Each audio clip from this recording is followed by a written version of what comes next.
Hey everybody, it's Anna. Time for our final card in this week's tarot story. So we closed the week with the Five of Swords reversed. So this week we've had two Pentacle cards and two Swords cards. So swords are about the mind, right? Strategies, understanding, and Pentacles are connected to the physical realm. So I feel like the message this week is really about helping the mind overcome some of its struggles or its confusions about how to navigate the physical realm. And really the message is about how the mind can recognize that we are not subject to the scarcity that seems to be present in the physical realm. We are not subject to it because we are the creators of abundance. That is sort of the message we see coming from the Pentacles is, the flow that we are able to create to sustain creates abundance if the mind can work with us and not against us, right? So here we got a Swords card. This is another message for the mind, and it's the Five, and the Five is the challenge point in the trajectory. It's the midpoint, and at the midpoint we hit the challenge, right? And in the Swords trajectory, in the work of the mind, this is the challenge point. And the image shows a man with a sword raised. He's got a couple swords on the ground. And we get the impression he's been in a few duels and he's won them and he's pretty proud of himself. He's smirking, right?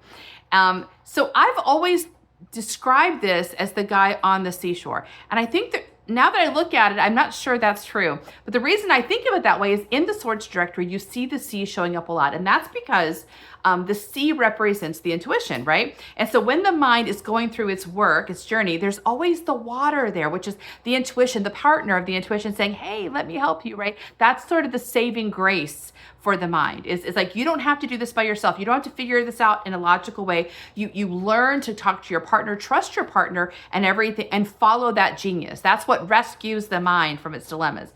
So in this case, I kind of always thought this blue was the ocean, but I looked at it just now and I realized it's actually a wall, which means in this moment, the ocean's not available, right? This is the challenge point of the Swords, which is you don't have access to your partner, right?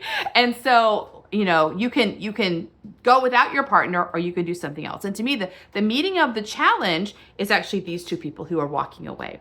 And I feel like this card is about the mind when it gets caught in its own insecurity. It's trying to prove itself. Like this fella here is trying to win the duels. He's doing that to show that he's a big bad guy. He's the right one. He's the smart one. This is someone who wants to win the fight, right? And they want to win it not because they're secure, but because they're insecure. They're trying to feel secure in their own mastery by beating somebody else, right? And so you can definitely get engaged in this, hooked into this. But when you do, you get these swords, but so what? It's an empty victory. And actually the clouds in the sky really represent the only water we see, because clouds are the gaseous form of water, right? And they're very dark and heavy. Like, yeah, this isn't a good scene, right? So the meeting of this challenge is these two people walking away. And I feel like because they recognize, there's nothing to be gained here. This person's insecurity could hook me in insecurity. And maybe I want to beat him. And for a minute, I'll feel better. But I'll have put all this energy and time into something that really produces nothing because it's separate from my calling. It's separate from the call of the intuition. So I almost think of these guys. I've always thought, they put their swords down, they walk away. They're not going to get into the fight, right? And now I'm wondering if they're going to get past this wall and go find the sea. Maybe let's go connect to my purpose. Let's not get caught in this game of insecurity. Let's walk away. Now, the reversal of this card in this case, I think, is the invitation of the mind to learn how to do this. This is how you meet the challenge, by recognizing that all of this drama that's outside of you, that it is the drama of a mind that is insecure. And if you can know that, if you can recognize that insecurity and not engage it, but rather turn your attention back to your own calling, your own purpose, that will save you from this challenge. That will help you go past this challenge into the second half of the journey. And that to me is what we're trying to help the mind with. The Three of Swords was also the Wednesday card. And the Three of Swords is the mind learning how to let go of its own agendas, right? Well, here, again, we're asking the mind to recognize that outside agenda, which might, if the mind engages it, it'll get the mind to be insecure and then it will fight, right? But if it can learn to stop listening to that, to recognize it for what it is and turn its attention back to the intuition will help it focus and find the next path, which actually is the path, because the card after the Five is the Six. That's the harmonious path. We're leaving behind the disharmony and finding the place where we are creating a structure. The mind's creating a structure and a strategy that supports our intuition.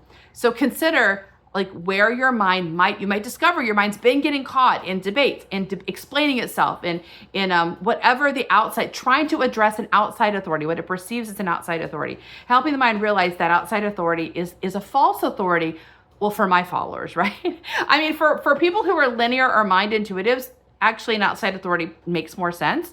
But when you're heart or body intuitive, that's not where your authority is. And everyone who comes to me is always a mind or is a body or heart intuitive.